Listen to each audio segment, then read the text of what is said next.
É muito bom ter vocês aqui.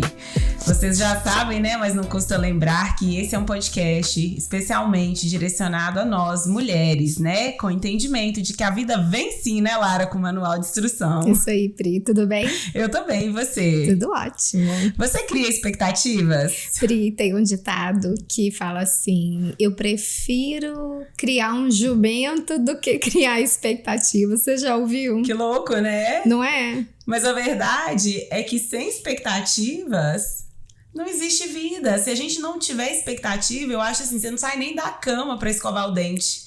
Isso, eu acho que a expectativa, como todas as outras palavras por aí que andaram se perdendo, ela tem a expectativa boa, ruim, mas tem um limite dela, né? Sim. Porque se você cria expectativas muito altas, você nunca vai estar satisfeito. Mas se você não tem expectativa alguma, qual que é o prazer na vida? E a verdade é o que você faz com as expectativas que você cria, né? Porque eu acho que, na verdade, é que assim, a expectativa ela nada mais é do que a esperança que você cria de que algo vai acontecer, que vai dar certo. Só que caso não dê certo, como é a sua atitude diante da frustração?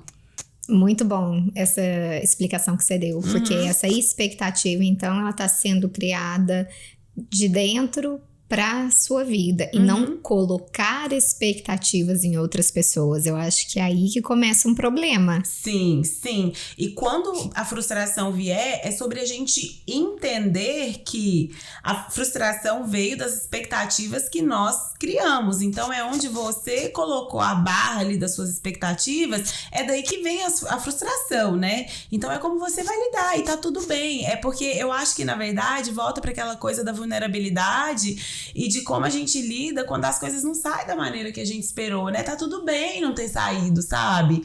Do jeito que você esperou. Então, é realmente enfrentar de peito aberto, cabeça erguida, de que a vida não é só flores. Vão ter momentos que não vai dar certo. Então, é sobre você realmente aceitar. Dessa vez não deu certo, mas a gente continua tentando de novo, né? E não diminuir os padrões por causa das frustrações. Essa é boa, né? Não diminuir os padrões. Eu fico lutando aqui com esse cabo toda vez. Eu arranjei um jeitinho aqui pra ele, olha, tá aqui escondidinho. Mas voltando nas expectativas, eu vejo muitas pessoas se enfiarem em buracos por expectativas não alcançadas, né? Quando né, esperando muita coisa ali não vem. E, tipo, pincelando ali de volta na expectativa, colocando em outras pessoas. Quando você tá num relacionamento, quando você tá no trabalho, quando você tá, tipo, ali em qualquer área na tua vida e você espera alguma coisa de alguém, a gente precisa lembrar que a gente precisa verbalizar. Porque quando você cria aquela expectativa só na sua cabeça, só no seu mundinho, as chances de você se decepcionar são altas. Sim. Quando você tá num relacionamento. Quando você coloca expectativas em você mesmo e elas são expectativas alcançáveis, e até elas têm que ser um pouquinho desafiadoras, porque senão a gente não sai da zona de conforto. É sobre entender, né, que o outro, ele não tá dentro da tua cabeça. E eu acho que a gente tem muita dificuldade, assim. É igual eu falo, por muito tempo, as mulheres, a gente até teve essa conversa essa semana, vamos supor, não, o que você tem quando se diz respeito a relacionamento é melhor do que nada. Tem gente que tá passando. Não, tá errado. Crie expectativas, mas verbalize pro parceiro as expectativas que você tem criado com relação ao relacionamento. Se você começar num trabalho novo, não tenha medo. Gente, quantas vezes eu fui essa pessoa de, numa entrevista de trabalho, ter medo de verbalizar quais eram as expectativas que eu estava criando. Hoje em dia, se eu vou numa entrevista de trabalho, eu não tenho problema nenhum. Eu falo, eu exijo, para mim é importante que toda e qualquer promessa que você me faça sentado aqui agora, durante esse processo de seleção, seja cumprido durante o tempo que eu estiver na casa. Então, pra mim é importante, não vem aqui, me bota um monte de promessa que depois não vai acontecer. Eu prefiro que não sejam feitas. Então, é sobre isso. Então, é que eu estou criando uma expectativa com relação àquele trabalho, eu estou verbalizando para que o outro saiba onde é que eu tô, né, colocando ali a minha barra de expectativas para que a gente se comunique abertamente e ninguém se decepcione ao longo do caminho. E você está se posicionando e criando boundaries, né? Limites saudáveis, porque você sabe que no que você entra, se você não tem esses limites, essas coisas claras e expressadas verbalmente, vai ter desconforto, vai ter alguma coisa ali que não vai dar certo. Sim. E o mais triste é que depois você acaba colocando a responsabilidade daquela expectativa que não foi alcançada nos outros. Sim, e é sobre a gente entender que a vida, gente, ela é 100% feita de expectativas. Você acorda e vai trabalhar porque você tem expectativas de ter uma vida melhor do que a que você tem hoje. Você se expõe a um relacionamento porque você tem expectativas de ter uma vida amorosa, saudável e feliz. Você tem filhos porque você tem esperança de dar para eles um futuro melhor do que o que você teve. Então, a nossa vida, ela é uma constante de expectativas. Então, é realmente, né, mais uma vez, sem querer ser redundante, é entender o que é que se faz com essas expectativas e como você tem verbalizado e expressado as expectativas que você cria, especialmente quando diz respeito a outra pessoa, né? E por que você acha importante trazer isso, Pris? Como que essas expectativas mal comunicadas, essas expectativas irreais, talvez falsas, o que isso pode trazer para a vida de uma pessoa? Eu acho que a pessoa, ela começa a se colocar, assim, no mar de frustração, sabe? Incontrolável. E é onde, como, né, eu acho que até hoje mais cedo a gente estava conversando, por exemplo, sobrepeso, depressão, vários fatores, gente, na nossa vida. Não é aquele efeito ali que você tá vendo... Ele tem uma causa e muitas vezes a causa tem raízes muito mais profundas do que a gente imagina. Então, assim, às vezes quando você cria expectativas equivocadas e você não verbaliza achando que o outro tá dentro da tua cabeça, é onde você começa a se enfiar nesse mar de frustração. E, infelizmente, eu, por exemplo, de um tempo pra cá, eu percebi que eu tenho comido a minha ansiedade. Todas as vezes, eu posso não estar com fome, quando me bate a ansiedade, eu sei que eu tô ansiosa, porque a primeira reação que eu tenho é procurar alguma coisa pra comer. Só que por estar presente, eu não como, porque eu sei, não, você só está ansiosa e você precisa lidar com a sua ansiedade, mas não vai ser comendo que vai resolver. Então eu vou lá e falo, por que eu tô ansiosa? Como que eu vou resolver isso? Tá no meu controle? Então é esse processo de auto-investigação que me traz de volta a um estado de presença. Por quê? Porque senão, se eu começar a comer todas as vezes que eu me encontrar ansiosa, eu vou começar a ganhar peso. Aí eu vou falar, é o metabolismo. Só que não tem nada a ver com metabolismo, ou com relacionamento, ou com isso ou com aquilo. Tem a ver com as emoções que eu não tô sabendo controlar. Então você acha que, tipo, expectativas irreais ou expectativas que saem fora de um âmbito saudável, ou que expectativas que não são comunicadas, elas são uma causa para ansiedade? Também, pode ser, sim, com certeza, sem sombra de dúvida nenhuma, porque, vamos supor, se você espera... Hoje a gente tá falando bastante de relacionamento, né? Por exemplo, se você espera que seu parceiro abra a porta do carro pra você todas as vezes que vocês vão sair, isso é uma expectativa que você criou, certo? Aí você não verbaliza. Pro seu parceiro, tipo, é importante pra mim que você abra a porta do carro todas as vezes que a gente sai, porque me faz me sentir bem. Porque você espera na sua cabeça, você cria a expectativa que aquilo vai acontecer. Sim. Tá, tô te acompanhando. Aí você entra no carro, senta e tá. O outro não tá nem sabendo o que tá acontecendo. E você emburrada lá com aquela cara fechada, carrancuda, né? E o outro pensando, o que aconteceu? E tipo... O que foi isso? Aí, não é nada. O famoso. O famoso não é nada. O não é nada que é tudo, né? Então, que na realidade não é nada. Exato. Então, tipo assim, aí você já se dá conta de que você criou uma expectativa, você não verbalizou, você supôs, né? Você assumiu que o outro sabia da expectativa que você estava criando, e você já fica com raiva do outro. Aí você arruina o seu momento. Uhum. E aí você vê como vai desencadeando? Vai virando um efeito dominó? É. Por quê? Simplesmente porque você não falou. Gente, principalmente quando diz respeito ao relacionamento amoroso. Homem é muito distraído.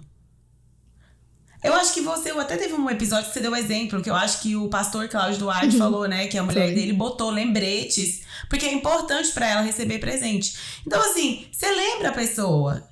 É óbvio que você não vai apontar o dedo e acusar, né? Fazer daquilo uma obrigação. Mas falar, ai, baby, eu me sinto tão bem quando você abre a porta do carro pra mim. Nossa, me faz tão bem quando você traz um café pra mim, sabe? São coisas que você comunica de uma maneira natural, não fazendo com que o outro entenda assim, agora pronto, virou obrigação.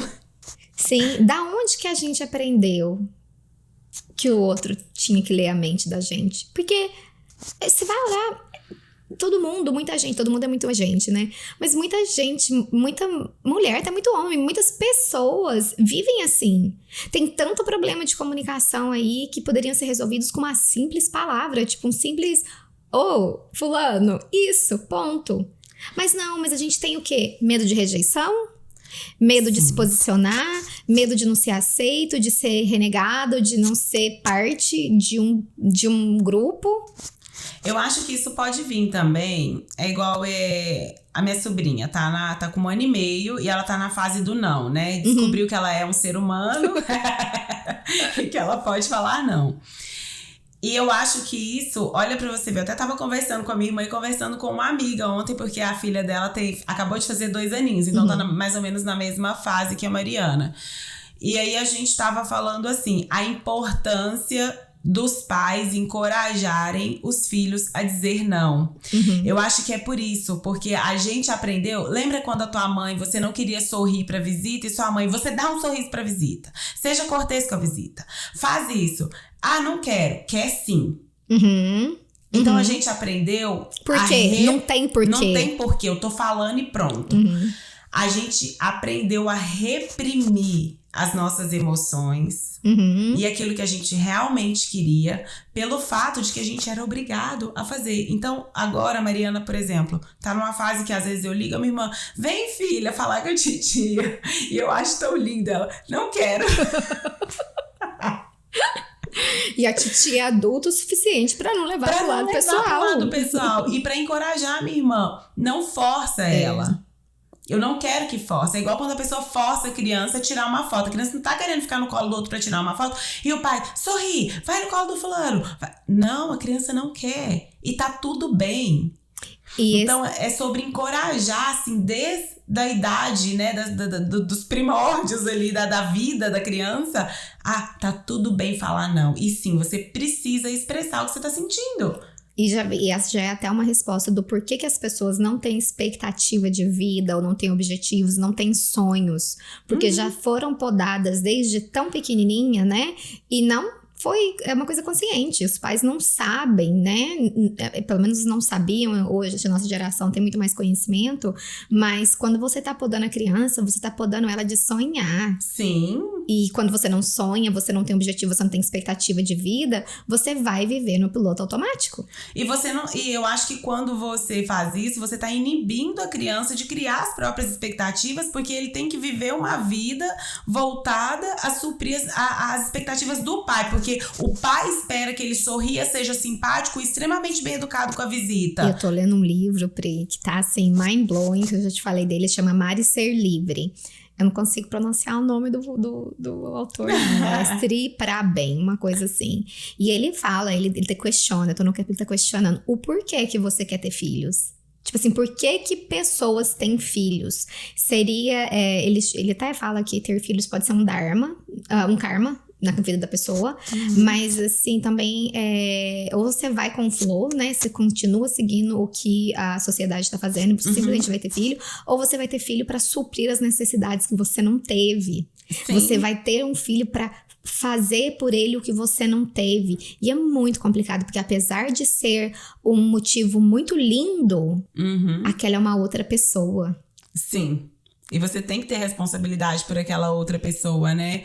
Em deixar ela ser alguém que ela queira ser. É óbvio que o papel do pai e da mãe é dar amor e limite com o mesmo, da mesma forma, né? Você ama, mas você também põe limites. Mas nesse limite, lembrar que existe o limite de outro ser humano. Sim, né? E é muito importante a gente encorajar aquele ser humano a estar, assim, expressando os próprios sentimentos e a desenvolver, né, os limites e as expectativas dele próprio. Então, tá tudo bem, né? Eu acho que é sobre isso, é sobre você entender e aprender a verbalizar as suas próprias expectativas com relação a coisas e pessoas, e entender que a vida não é uma linha reta, né, e constante, que vai ter momentos que você vai se frustrar nas expectativas e seja lá que você criar, e tá tudo bem, a maneira como você enfrenta. E para os pais, que vocês, né, realmente aprendam a respeitar o não dos seus filhos, a individualidade, né, da criança. Exato, né? E é sobre entender, assim, que existe limite. E é muito legal se você tem uma criança, porque a criança é tão linda, porque eles são páginas em branco, né? Então eles não têm medo de nada. São extremamente vulneráveis, que é como a gente deveria ser, né? Então que a gente tem aí, ó, a coragem e o desbravamento de ser vulnerável e de criar expectativas, sim. Verdade, criar expectativa e correr atrás delas. Não ficar só esperando, sem verbalizar, sem falar e sem fazer nada. Porque quando a gente põe uma coisa na cabeça, cria uma expectativa, a gente precisa trabalhar por ela, né? Sim, faça acontecer. Isso aí. Muito obrigado pelo seu tempo. Siga-nos nas redes, né? Nós estamos no Spotify, nós estamos no Amazon Music, no Instagram e no YouTube. E no Facebook também. Sim. A gente tá pra todo lado, gente. Assim, então, Empowerment Cast. Muito obrigada pelo seu tempo. A gente se vê no próximo episódio. Até o próximo. Tchau, tchau. Tchau, tchau.